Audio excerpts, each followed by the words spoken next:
Just జనవరి 3వ తారీఖునో 5వ తారీఖునో ఎప్పుడో ఈ సినీ యాక్టర్లంతా ఒక సభ ఏర్పాటు చేశారు. ఆ ఏర్పాటు చేయబడిన సభలో మీరు ఎక్కువగా ఎవరిని ఇష్టపడతారు? మీ హీరోస్ ఎవరు? సినిమా హీరోలు, సినిమాల్లో పనిచేసే వాళ్ళు మీ హీరోలా? మీ తల్లిదండ్రులు మీ హీరోలా? దేవుడు మీ హీరోనా అని అడిగితే విచిత్రం ఏంటో తెలుసా?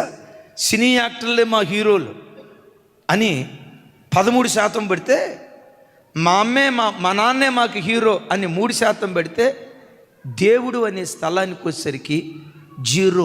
ఒక్కళ్ళు కూడా మాకు దేవుడు కావాలని అనలా. 3వ తారీఖు 5వ తారీఖు ఇది జరిగిందంటే 2 రోజులు గడిచాయో లేదో పట్టణం తగలబడింది.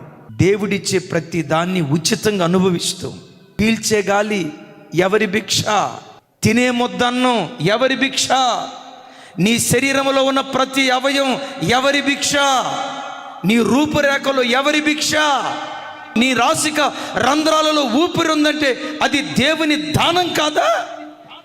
దేవుడు అనుగ్రహించిన ప్రతి దాన్ని అనుభవిస్తూ నాకు దేవుడు అక్కర్లేదంటే దేవుడు ఏం చేస్తాడో తెలుసు? ఎవరై నువ్వే నాకు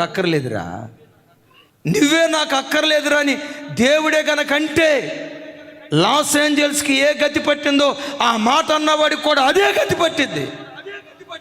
ఎప్పుడు నీ బలాన్ని బట్టి అతిశయించుకో, నీ తెలివితేటలను బట్టి అతిశయించుకో, నీ సామర్థ్యాన్ని బట్టి, సంపదను బట్టి అతిశయించక, వాటిని ఏ దేవుడు నీకు భిక్షగా ప్రసాదించాడో ఆయనే నీ హీరో అయ్యుండునుగాక.